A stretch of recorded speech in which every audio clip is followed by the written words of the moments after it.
Quite difficult होता है।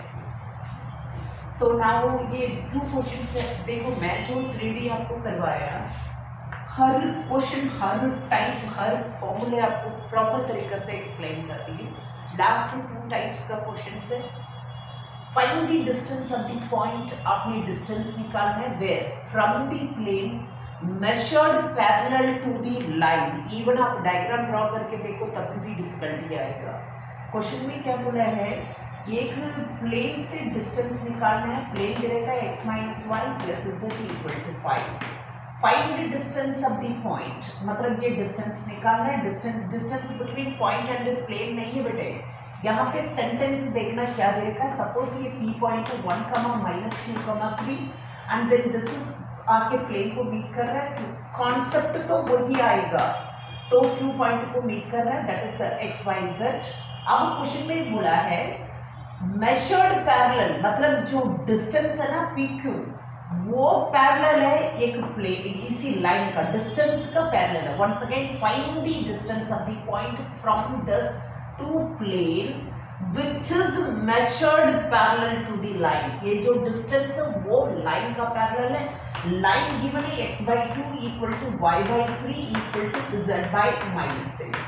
बेटे आपको पता है, आपको ये कॉन्सेप्ट में कल भी बार बार एक बात बोल रही थी, ये कोई भी लाइन आके प्लेन को मीट करेंगे, we should have that equation of line Cartesian form में होना जरूरी है। वंस अगेन कोई भी लाइन आइदर यूं आके मीट करे, आइदर यूं आके मीट करे। इन केस आपका मीटिंग पॉइंट निकालना है, you should have equation of line Cartesian form में होना जरूरी है। इजी हो जाता है निकालना, वेक्टर फॉर्म में गिवन हो तो तब भी कार्टेशियन में उसको कन्वर्ट करो। अब आपके पास अब इक्वेशन ऑफ PQ निकालना है, तभी तो मैं मीटिंग पॉइंट निकाल पाऊंगी। सो PQ निकालने के लिए हमें पासिंग पॉइंट तो है, डायरेक्शन रेशियो चाहिए। एक लाइन का डायरेक्शन रेशियो कहाँ से लेते हैं बेटे, लाइन का डायरेक्शन रेशियो कहाँ से लेते हैं?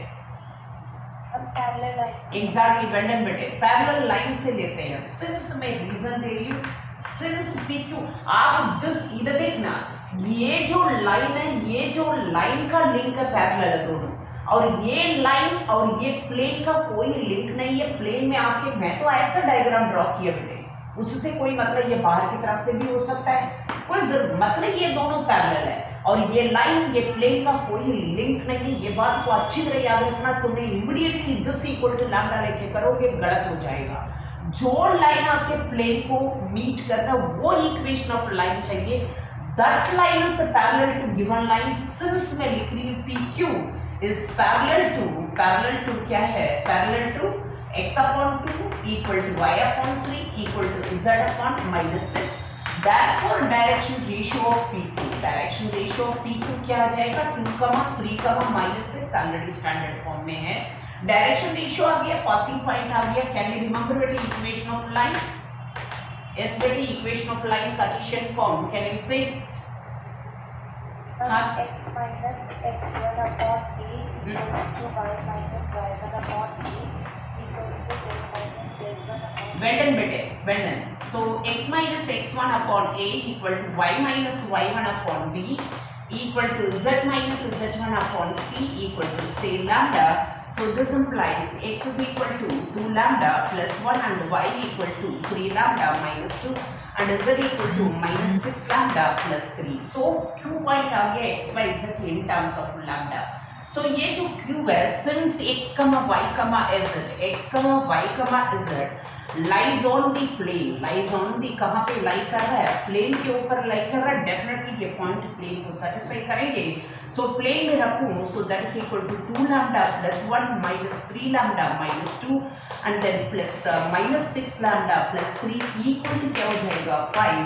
सो यहाँ से सिंप्लीफाई करूँ, that is 2 lambda plus 1 and then -3 lambda plus 2 and then next to -6 lambda and then plus 3 equal to 5. So that is minus lambda, -7 lambda equal to, this implies we are getting -7 lambda, am I correct? 2 and then 9, so -7 lambda, this is 3 6 उधर side आ जाएगा, so -1 5 minus 6 minus 1 हो जाएगा बेटे। This implies lambda equal to क्या आ जाएगा 1/7 आ जाएगा, isn't it? Lambda equal to 1/7. Therefore सही है बेटे, आंसर सही है. Therefore coordinates of, yes, therefore coordinates of QR, so क्या आ जाएगा, x is equal to lambda की जहाँ से रखूँ 2/7 plus 1 and y equal to 3/7 minus 2 and z equal to -6/7 plus 3. Therefore Q point आ रहा है 7, that is 9/7, कमा ये हो जाएगा 14, so -11/7 कमा ये हो जाएगा 21, 15/7 हो जाएगा. सो Q पॉइंट आ गया. उसके बाद सिंपल डिस्टेंस बिटवीन 2 पॉइंट्स निकालना है. कैलकुलेशन थोड़ा आप चेक कर लेना. सो PQ इक्वल टू, हमारा टारगेट क्या था, Q निकालना था. उसके बाद डिस्टेंस फॉर्मूला से आप निकालोगे बेटे. सो दैट इज x2 minus 9/7 -1 का whole square and then plus -11/7 -2 का होल स्क्वायर प्लस 15/7 -3 का होल स्क्वायर. इसको सिंप्लीफाई करोगे यू विल गेट डिस्टेंस. समझ आया बेटे? This is one of the repeated question है बेटे. Yes. Repeated question, 6 mark question. Do it. So check it. If there is any calculation mistake, then find out. Otherwise, the method I told you, let me check even. You write down fast.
Better write fast. One more question, that's I will complete, then I will start linear programming.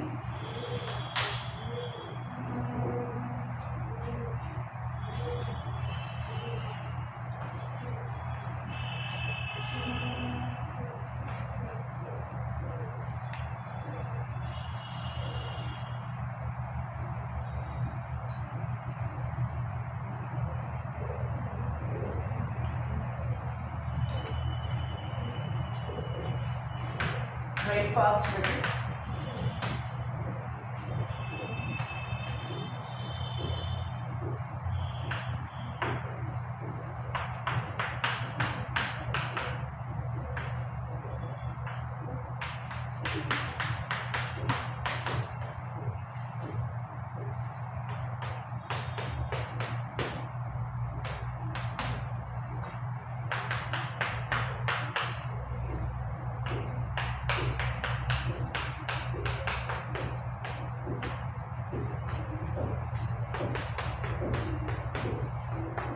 Complete करो बेटे.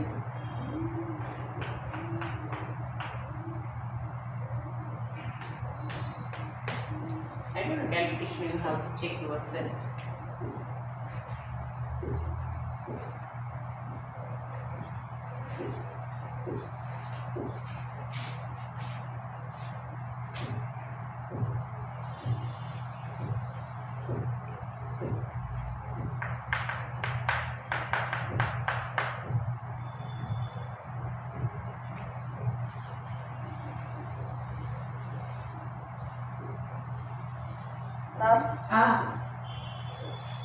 Ma'am ये PQ ma'am second last step में ma'am ये -25/7 गलत नहीं है? ये 14 है बेटे, 14 है ना, 14 29 आएगा 25 की जगह. 25 की जगह पे मैम 25 की जगह में 29 आएगा. क्यों बेटे, ये 2 नहीं है, 14 है ना. हाँ बेटे बोलो. मैम 25 की 7 है ना बेटे. ओके 7 एलसीएम निकालोगे 14 होगा बेटा, 14 माइनस 11 माइनस 14 माइनस 11 माइनस 25 ही होगा, बोलो। यस मैम वो 9 लग रहा था। अच्छा नहीं बेटे 7 एडिंग ऑफ, ये तो 7 ही है ना बेटे, लैम्डा वैल्यू मैंने रखा था बेटे 7, ठीक है। Another question I'm writing here.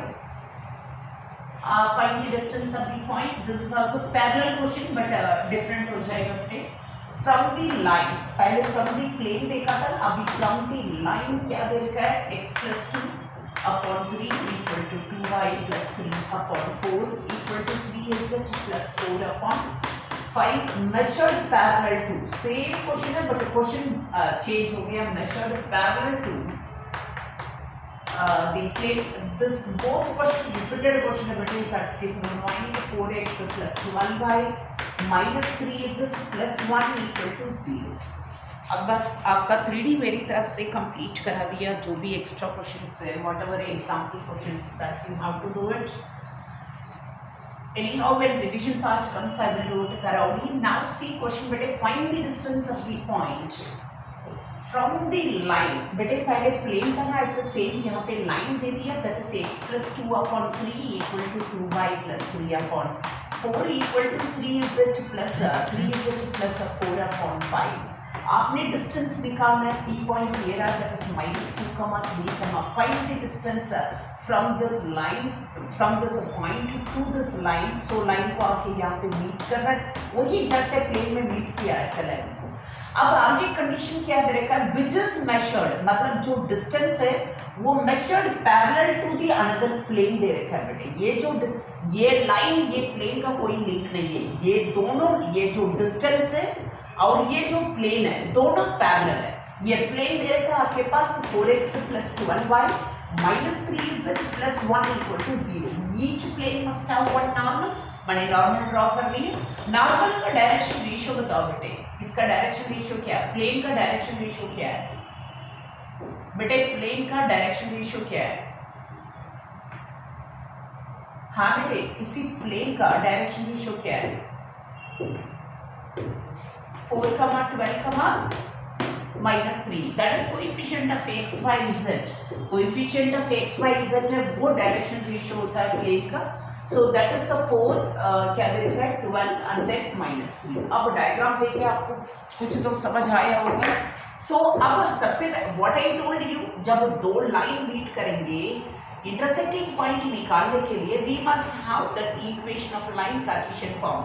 सो इन दोनों लाइन में एक लाइन तो ऑलरेडी गिवन है, हमें जरूरत ही नहीं है पी क्यू निकालने की, एक इन दोनों मीट कर रहा है ना, पी क्यू और ये लाइन दोनों मीट कर रहा है। सो मीटिंग पॉइंट निकाल लो, you must have equation of line Cartesian form. कोई भी एक लाइन होना चाहिए, और प्लेन लाइन हो तो वो लाइन ही होना चाहिए।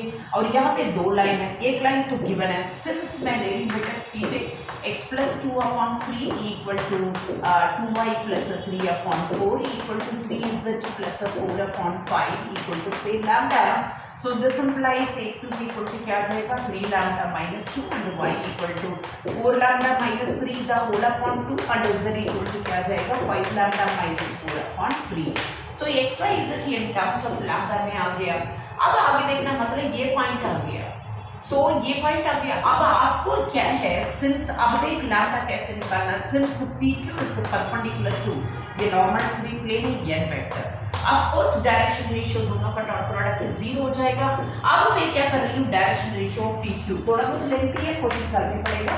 डायरेक्शन रेशियो पी क्यू निकाल रही हूँ, पी क्यू क्या करोगे x minus x1, so that is x2 minus x1 वही कर रही हूँ, x plus 2, y minus 3, z plus 4 हो जाएगा। Direction ratio for plane, direction ratio of कौन सा एन वेक्टर, वो है आपका 4, 12, -3 दोनों का प्रोडक्ट करके this implies 4 into x plus 2 and then plus 12 into y minus 3। Calculation please याद रखें, z plus 4 equal to 0। So this implies we will get 4x plus 8 and then plus 12y minus 36 minus 3z minus 12 equal to 0। Otherwise इसको simplify करेंगे तो we are getting 4x plus 12y minus 3z। So ये हो जाएगा आपका 8 यहाँ से 40।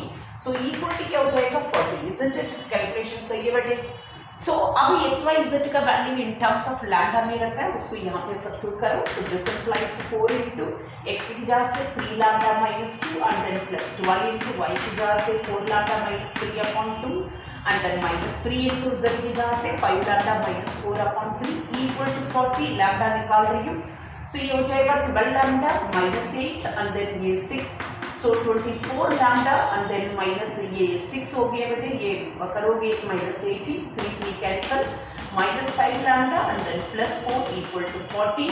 So यहाँ पे 31 lambda, this implies we are getting 31 lambda equal to यहाँ पे आ जाएगा आपका 14 उधर जाएगा प्लस 14 करोगी 54 हो जाएगा, 54 बेटे क्या आएगा कैलकुलेशन चेक। अच्छा ये 80 है, 4 22 होगा, 22 है ना, 62 होगा, इजंट इट बेटे। कैलकुलेशन देख रहे हो, इधर देखो इसमें 4 22 उधर जाएगा आपके पास। So 62 this implies lambda equal to क्या आ जाएगा 2 आ जाएगा। लैम्डा आ गया, दैटफॉर कोऑर्डिनेट्स ऑफ क्या निकालोगे, coordinates of Q, coordinates of it is also one of the most important question, that is x is equal to lambda value 2 रखना 6 minus 2 and y equal to 8 minus 3 upon 2 and z equal to क्या जाएगा 10 minus 4 upon 3, therefore Q क्या है आपके पास 4 कमा 8 minus 3 5 by 2 कमा ये हो जाएगा 6 2 हो जाएगा।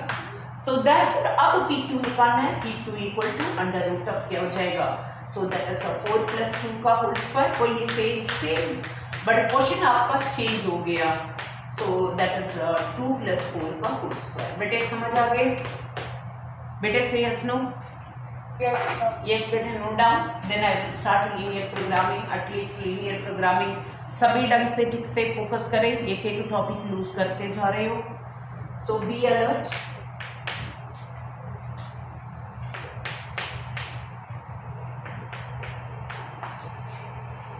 बाकी इसको सिंप्लीफाई करके bring the answer.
Have you written बेटे?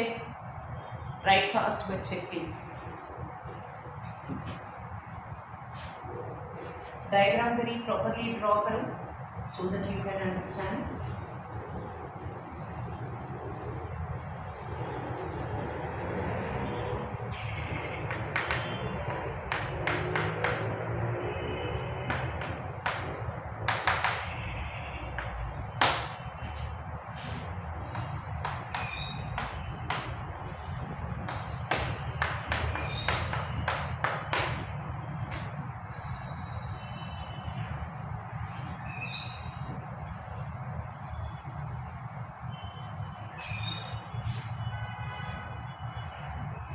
Have you written बेटे?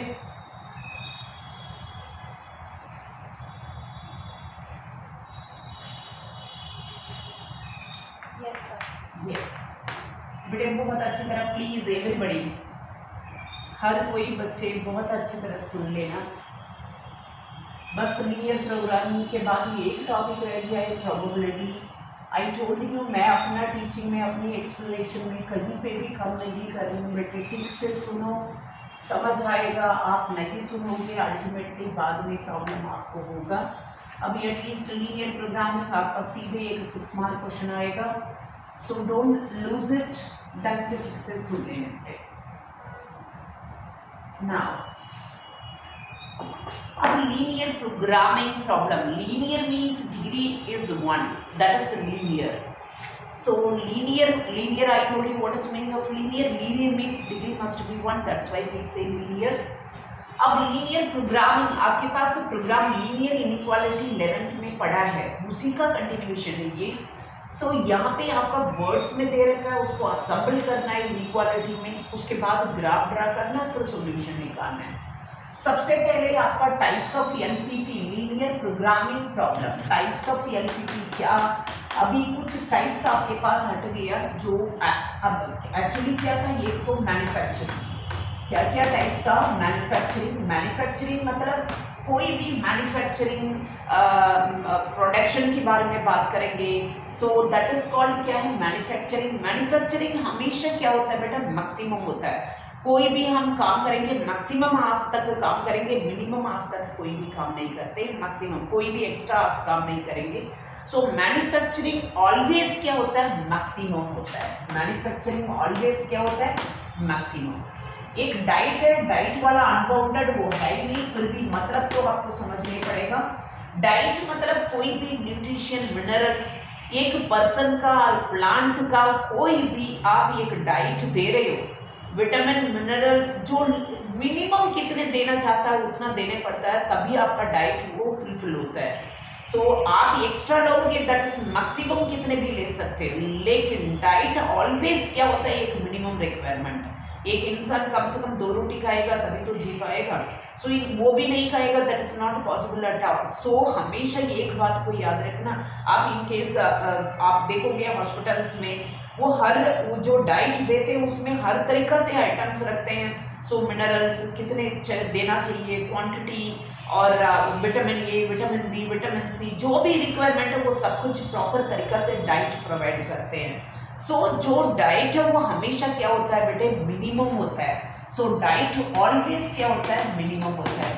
ये अनबाउंडेड में आता है वो है ही नहीं, वो मैं बाद में बताती हूँ, फिर भी इसका मीनिंग समझ लो। एंड देन नेक्स्ट क्या होता है, इन्वेस्टमेंट। नेक्स्ट क्या होता है आपके पास, ये एक मैन्युफैक्चरिंग हो गया, डाइट हो गया, इन्वेस्टमेंट। इन्वेस्टमेंट प्रॉब्लम क्या होता है, कोई भी बॉन्ड, मान लो LIC है, NSS है, जो कितने भी बॉन्ड्स होता है हम सेव करते हैं, इसमें फ्लक्चुएशन होता है, मैक्सिमम मिनिमम नहीं बोल सकते। कोई बॉन्ड में देखोगे 10,000 से शुरू होता है, कोई बॉन्ड में मैक्सिमम 2 लाख तक इन्वेस्ट कर सकते हैं। सो इन्वेस्टमेंट ऑलवेज क्या होता है, फ्लक्चुएट होता है, मैक्सिमम भी हो सकता है, मिनिमम भी हो सकता है, वो क्वेश्चन में पढ़ना पड़ता है। अब लास्ट वन हमारे पास कौन सा है, ट्रांसपोर्टेशन। ट्रांसपोर्टेशन क्या होता है, ट्रांसपोर्टेशन ऑलवेज मिनिमम होता है बेटा, क्वेश्चन को लेकिन पढ़ने पड़ता है। ट्रांसपोर्टेशन क्या है, आप फॉर एग्जांपल आप ऑटो में नहीं है तो कोई भी कार में ट्रैवल कर रहे हो, आपका मिनिमम 25 से स्टार्ट होता है। सो ये जो ट्रांसपोर्टेशन मैक्सिमम पर किलोमीटर का उन्होंने डिसाइड कर लिया, मान लो 6.25 या 10.25, ऐसा कुछ मिनिमम रेट डिसाइड कर लिया। उसके बाद वो तो आपसे कितने पैसे ले रहे हैं वो डिपेंड्स ऑन दैट पर्सन। सो लेकिन ट्रांसपोर्टेशन ऑलवेज क्या होता है, मिनिमम रेट होता है, सो मैक्सिमम रेट कभी भी नहीं होता है। सो ये भी ट्रांसपोर्टेशन भी क्या होता है, मिनिमम होता है। बाकी क्वेश्चन को पढ़ेंगे समझेंगे हम। अब मैंने आपका there are 4 types of problem सामने रखा था, manufacturing, diet, investment and transportation. 4 type हमारे पास, इन 4 टाइप में ये वाला टाइप आपका हट गया, that is diet, unbounded part हट गया, बाकी मैन्युफैक्चरिंग, इन्वेस्टमेंट, ट्रांसपोर्टेशन ये 3 हो गए, ठीक है। सो अब इसी में से 2 चीज को आप समझ लेना।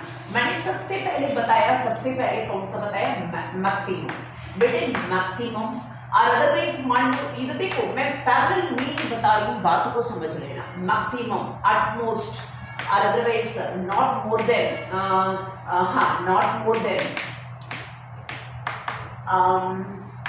And then available. आपके पास इतना ही अवेलेबल है, उतना ही तो यूज कर पाओगे, उससे ज्यादा तो नहीं यूज कर सकते हैं। इन सब का मतलब क्या होता है बेटे, less than or equal to, इन सब का मान लो मैक्सिमम दे दिया less than or equal to at most. बच्चे सिर्फ दो सिंबल है, प्लीज यार सभी अच्छी तरह समझ लो, इसमें गलत मत करो। एटमोस्ट मतलब less than or equal to, not more than, इससे ज्यादा नहीं होना चाहिए, that is less than or equal to. Available आपके पास इतना ही 10,000 अवेलेबल, 10,000 लेकर मार्केट जाओगे सो उससे ज्यादा तो खर्चा नहीं कर सकते, मैक्सिमम 10,000 तक खर्चा करोगे। So available that is all words represented by less than or equal to. Less than or equal to में हम यहाँ पे जो भी ग्राफ में हम ड्रॉ करेंगे ओनली फर्स्ट क्वाड्रेंट में ड्रॉ करेंगे बेटे। एक्स और वाई एक्सिस दोनों पॉजिटिव होगा। क्यों पॉजिटिव होगा? We are talking about manufacturing, diet, investment, transportation. Either zero होगा नहीं तो पॉजिटिव होगा, नेगेटिव वही नहीं सकता। इसलिए हमें फर्स्ट क्वाड्रेंट के अलावा आपके पास जो ग्राफ शीट है उसमें फर्स्ट क्वाड्रेंट सीधे मान लो ये पूरा ग्राफ शीट है आपका, ये जो कोने वाला लाइन में यू ड्रॉ करियो सो पूरा ग्राफ प्रॉपर यहाँ पे आ जाएगा। सो सिर्फ फर्स्ट क्वाड्रेंट रिक्वायरमेंट है ग्राफ यहाँ पे एलपीबी के लिए। मैंने रीजन आपको बताया, we are talking about 4 types of problem, manufacturing, diet, investment, transportation. These are all either that unit must be zero और अदरवाइज पॉजिटिव, नेगेटिव हो ही नहीं सकता, इसलिए हम फर्स्ट क्वाड्रेंट में ड्रॉ करते हैं। बेटे अब मान लो दोनों लाइन यू एक्स एक्सिस को ऐसे वाई एक्सिस को टच कर लिया, आपके पास less than or equal to. Less than or equal to का मतलब जो शेड है, so less than or equal to symbol का जो शेड है, शेड कहाँ पे आएगा बेटे? जो टुवर्ड्स ओरिजिन आता है, कहाँ पे आता है? Towards origin.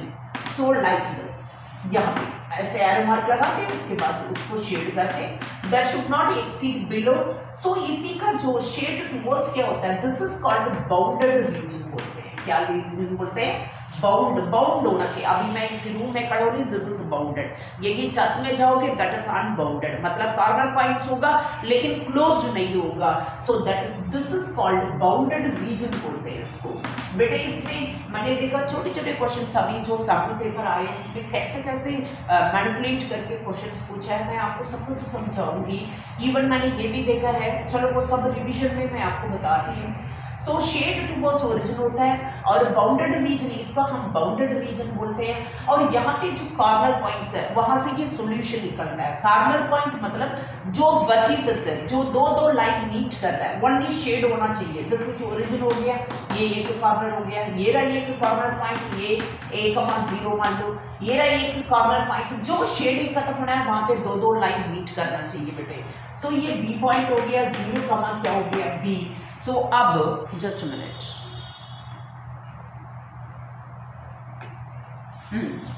अब सो आपका this is called, so corner points are, corner point बहुत जरूरी लिखना है। सो यहाँ पे कॉर्नर पॉइंट्स क्या क्या मिलेगा आपका? वो 0,0 and A,0 and then B। ये तो सिंपल नोटबुक में ही लिख लेना बेटे, कल से आप लोग ग्राफ नोटबुक जरूर रख लेना। सो प्लीज़ कल सभी से कैमरा ऑन करो, मुझे ग्राफ नोटबुक्स दिखा दो, प्लीज़ फॉलो कर लेना whatever I am saying. अब नेक्स्ट, अब ये आपका मैंने बोला maximum, at most, not more than, available, इन सब आ गया तो इसी तरह करते हैं। सो इन सब का ये की मतलब होता है that is less than or equal to symbol. और less than or equal to में शेड ऑलवेज कहाँ पे होगा? टुवर्ड्स ओरिजिन होगा। ये आपने 11th में चेक किया होगा, 0 0 लेके इनइक्वालिटी में डालते हैं, कंडीशन सेटिस्फाई हो गया towards origin, otherwise opposite origin. ये पढ़ा है बट आपका शॉर्ट में बता रही हूँ, less than or equal to symbol में ऑलवेज शेड टुवर्ड्स ओरिजिन। इसका हम बाउंडेड रीजन बोलते हैं। इसका जो कॉर्नर पॉइंट्स कैसे निकालते हैं, जो दो दो लाइन बीट कर रहा है अंडर शेड के अंदर, जो जो बीट कर रहा है वो सब कॉर्नर पॉइंट्स में आता है। अब नेक्स्ट दो ही शब्द है यहाँ पे, एंड द नेक्स्ट बताया मैंने मिनिमम, और अदरवाइज इसका बोलते हैं एटलीस्ट, कम से कम, और अदरवाइज रिक्वायरमेंट्स। मान लो आपका रिक्वायरमेंट मतलब आपका मान लो 1,000 रुपीज़ रिक्वायरमेंट है, 900 होगा, उससे काम तो नहीं चला पाएंगे, हमें तो कम से कम 1,000 तो चाहिए। सो इसलिए रिक्वायरमेंट का मतलब क्या होता है? मिनिमम होता है। और मोर देन, इसका मतलब more than, okay, more than आ गया। सो ये सब क्या होता है? इन सब का ये की मतलब होता है बेटे, that is equal to greater or equal to, that is क्या होता है? Greater or equal to. मैंने बताया graph must be in only one quadrant, that is first quadrant, where x axis, y axis. और ये तो आपका ये मतलब इसलिए समझा रही हूँ ये आपका इन्वेस्टमेंट क्वेश्चन आ गया, वहां पे मिनिमम, ये मैं अनबाउंडेड नहीं समझा रही हूँ, मैं minimum at least requirements more than का सिंपल समझा रही हूँ। ये तो डाइट में खाली अनबाउंडेड होता है। अब फॉर एग्जांपल मैन्युफैक्चरिंग और इन्वेस्टमेंट में कभी मैंने बोला फ्लक्चुएट हो सकता है, वहां पे मिनिमम भी हो सकता है, मैक्सिमम। सो ग्राफ आपको समझ आना चाहिए। सपोज मान लो लाइन यू ड्रॉ कर लिया, आपके पास ग्रेड, इसमें जो शेड है वहां पे अपोजिट टू ओरिजिन होता है, इसमें क्या होता है, अपोजिट टू ओरिजिन। सो मतलब अबव कर्व होता है, हमेशा अबव कर्व होता है बेटे इसमें। सो दिस इज सो इसमें शेड यू लाइक दिस, ठीक है ना। सो लाइक दिस ऐसे जाएगा। सो दिस इज क्या बोलते हैं इसको, अनबाउंडेड रीजन बोलते हैं। This is called unbounded. वो ये चार्ट में जो आपका बाउंड कॉर्नर तो मिलेगा बट अनबाउंड हो जाता है, unbounded region. This is called unbounded region. इसका भी कॉर्नर पॉइंट से ये कॉर्नर में नहीं आएगा क्योंकि यहाँ पे शेडिंग नहीं है। ये रहा पहला कॉर्नर, दैट इज a, 0। दूसरा कॉर्नर ये रहा 0, b। So corner points are so क्या आ गया, a, 0। बेटे आपका फर्स्ट टर्म में एक 6 मार्क क्वेश्चन जरूर मिलेगा, इसमें से तो अच्छी तरह सुन लेना और बुक रखना बहुत जरूरी है, बिना बुक का समझना बहुत मुश्किल होगा। सो हमने क्या देखा था, एलपीवी क्या होता है, उसमें कितने टाइप्स का क्वेश्चन है। So manufacturing, diet, investment, transportation. So और बाकी मैक्सिमम, मैन्युफैक्चरिंग आता है ऑलवेज मैक्सिमम का सिंबल बताया, डाइट आता है minimum, that is always greater than और इक्वल टू। इन्वेस्टमेंट में फ्लक्चुएशन बताया क्योंकि कभी क्वेश्चन में मैक्सिमम हो सकता है, आपको एग्जाम्पल भी मैंने दिया था। और ट्रांसपोर्टेशन ऑलवेज क्या होता है, मिनिमम होता है, लेकिन क्वेश्चन को आगे पढ़ना होता है। सो नाउ अब आओगे यहाँ पे आ जाओगे, इसमें मैक्सिमम एंड एटमोस्ट और नॉट मोर देन अवेलेबल। बच्चे सिर्फ ये 2 सिंबल को ट्राई टू अंडरस्टैंड, चैप्टर पूरा कंप्लीट हो जाएगा।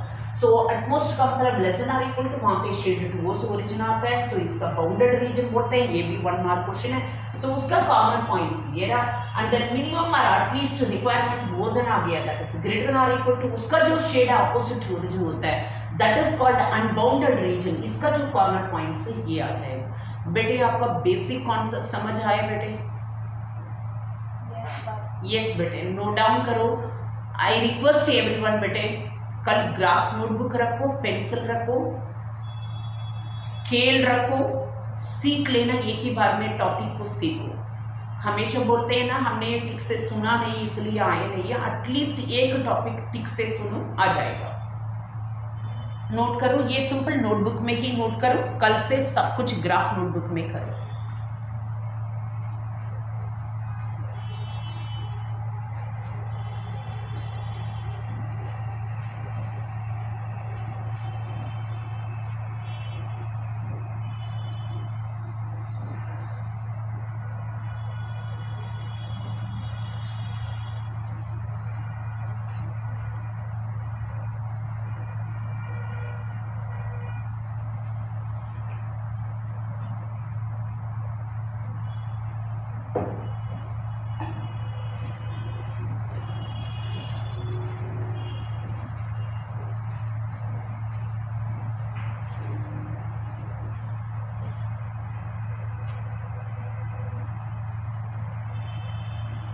बेटे नोटेड?